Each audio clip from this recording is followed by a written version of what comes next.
শান্ত কেন ভোট দেব, কি কারণে ভোট দেব? রায়হান উদ্দিন আকন শান্ত, নাসিরউদ্দিন আকন, কামাল উদ্দিন আকন সম্পূর্ণ আলাদা একটা বিষয় নাকি? আকন পরিবারের যারা আছে এদের ব্যাখ্যা দিতে গেলে অনেক সময়, আমি ব্যাখ্যা দেব না। আকন পরিবারের সবাই কি একেবারে সবাই ভালো? সবাই ভালো না। কি হাতে গোনা দুই একজন আছে একটু উল্টাপাল্টা, এই লাইনের একটা পরিবারে অনেক লোক দুই চারজন লাইন বিচ্যুত হইতে পারে, কিন্তু যারা ভালো মানুষ আছে তাদের কথা বলতেই হবে। ভালো মানুষের কথা বলতে হবে, কারণ এই কারণে বলতে হবে যে এটা কোনো নৌকা নির্বাচন না, এটা কিন্তু ভালো মানুষের পরীক্ষার নির্বাচন, ব্যক্তি ইমেজের নির্বাচন। নৌকা কলা গাছটা দিলেও মানে কলা গাছ ওরা ভোট দেওয়াই লাগবে, নৌকার ভোট চাইলে আর কোনো ব্যাপার না, দেওয়া লাগবে না। সেন্টার গেলে একমাত্র নৌকাটাই ভোট দেওয়া লাগবে। কিন্তু এখানে কিন্তু ব্যক্তি ইমেজ, কোন লোকটা ভালো সেই ভালো লোকটাকে আমাদের বেছে নিতে হবে। একজন ধার্মিক ব্যক্তি, সে হিন্দু হোক আর মুসলমান হোক, সে যদি প্রকৃত ধার্মিক ব্যক্তি হয় তার কাছে সকল মানুষ নিরাপদ। ধর্মের কথা, এটা একদম বাস্তব কথা। ধর্মের কথা, যে ধর্মভীরু লোক, যে কোরআন হাদিস মানে আর যে গীতা বাইবেল মানে, যে ধর্মেরই হোক না কেন, সে যে ধর্মের মূল গ্রন্থকে মানে, তাহলে সে প্রকৃত ভালো মানুষ। আর সেই ভালো মানুষটার কাছে সকল ধর্মের মানুষই নিরাপদ। তাহলে তাই যদি হয়, তাহলে আমরা দুই প্রার্থী পাইছি উপজেলা চেয়ারম্যানিতে, একজন শান্ত, তার মার্কা আনারস, আর একজন হলো কিনা মিলন, তার মার্কা দল। তাই শান্ত আর মিলনের সাথে যদি আমরা ভাগাভাগি করি, ভালো মানুষ কেনা আর খারাপ মানুষ কেনা, এটা কি মোর কইয়ে দেওয়া লাগবে না? আপনারা বোঝেন, বোঝেন, ভালো বোঝেন তো? আচ্ছা, তাহলে ভালোই যদি বোঝেন, তাহলে আপনার লাগে আমার লাগে রেশারেশি আছে। শান্ত ভালো মানুষ, আপনার লাগে আমার লাগে জায়গা জমি লইয়া ফাইট আছে, আপনার লাগে আমার লাগে পারিবারিক দ্বন্দ্ব আছে, আপনার আর এক আপন পরিবারের আর একজন কি করলো তার সাথে আমার লাগে রাগারাগি আছে, সেইটা যাই ওই ভালো মানুষের উপর হেলাম কা? সেই রেশটা আমি ভালো মানুষটার উপর ফেলাম কেন? কথার আমার জবাব দেবেন।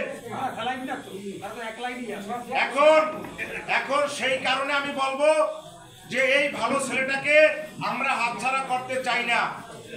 অনেকে অনেক কথা বলে, অনেকে অনেক বুঝ দেয়, আমার বুঝ হয়তো বা ভালো নাও হইতে পারে, কিন্তু আমি ব্যক্তিগতভাবে যেটা বুঝি সেইটা বলি। রায়হান উদ্দিন আকন শান্তর কাছে কোনো মানুষ গেলে কি এমনি কি তার কাছে খারাপ কথা শুনেছেন কেউ? মাত্র 3টা বছর ও যে উপজেলা নির্বাচনে উপজেলা পরিষদের দায়িত্ব পাবে, এটা আমরা স্বপ্নেও দেখছি? দেখি নাই। কালক্রমে ওই উপরওয়ালার গাইবি একটা, যেটা সবাইকে চলে যেতে হবে, ওর থেকে কেউ বাদ পড়বে না, তার পিতা চলে গেছেন, আমার আপনার সবারই যাইতে হইবে জায়গা। তার সে চলে যাওয়ার পরে, ওই ভালো মানুষটা যাওয়ার পরে জায়গাটা খালি হয়েছে, আর একজন ভালো মানুষ উপরওয়ালার ইচ্ছায় আবার সেই দায়িত্বটা পাইছে। ওই দায়িত্বটা, ওই চেয়ারটা কিন্তু খুব কঠিন একটা জায়গা। এই কঠিন জায়গাটা সবার কপালে হয় না। অনেক টাকা আছে, অনেক অর্থ আছে, কিন্তু ওরকম একটা দায়িত্ব নেওয়ার মতন লোক কিন্তু খুব কম আছে যদি উপরওয়ালা না দেয়, তাই না? তাই যদি হয়, তাহলে আমরা সেই ভালো মানুষকে কম্পেয়ার করব। এই 3টা বছর সে চালাইছে, হয়তোবা তার মধ্যে কোনো ভুল ত্রুটি থাকতেও পারে, আমি তো দেখি না, তার মধ্যে কারো চোখে পড়ে, থাকতেই পারে। কিন্তু এবারে আমরা তারে পূর্ণাঙ্গ 5 বছরের দায়িত্ব দিয়ে দেখবো যে তোমারে আমরা এবার আবার খাইতে বিদ্যা গতবারে পাইছো নৌকার জোয়ারে, এবার তোমার ব্যক্তি মেজে আমরা তুমি ভালো মানুষ জানি বিদায় তোমারে আমারে ভোট দিলাম। এই 5 বছর তুমি দায়িত্ব নাও, তোমার ভোট তুমি কামাই করো, আগামীতে যেন আমাদের আর ভোটের জন্য পাবলিকের দ্বারা যাওয়া লাগে না, পাবলিক যেন শান্তরে খোঁজে, যেও শান্ত তুমি কোন জায়গায় আও, তোমারে ভোটটা দেবো, সেই পরিবেশ তুমি তৈরি করো। সেইটার সুযোগ আমরা দিতে পারি না? সেই সুযোগটা আমরা একটু দেই।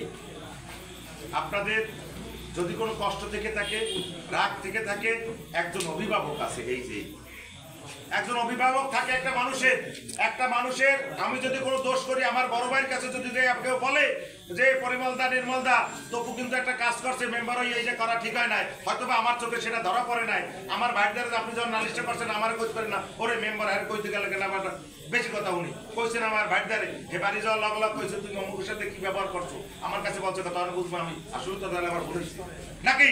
তাহলে এরকম একজন অভিভাবক তো শান্তর আছে, শান্তর কাছে যাইবেন, হয়তোবা আপনারা না চিহ্ন করতে পারে ভাই আপনার কি ব্যাপার কি একটু পরে আন আপনার সাথে সাথে শহীদ কাকার দ্বারা যদি আন শান্তর দ্বারা গেছিলাম আমার কথাটা গুরুত্ব দিয়ে শোনে নাই একটু আপনি বলেন সে সাথে সাথে ফোনটা দেবে না তাহলে সে যদি ফোনটা দেয় তাহলে একজন অভিভাবক পাইছি না এই অভিভাবকের ফোনটা দিলে পরে শান্ত এই 5 নম্বর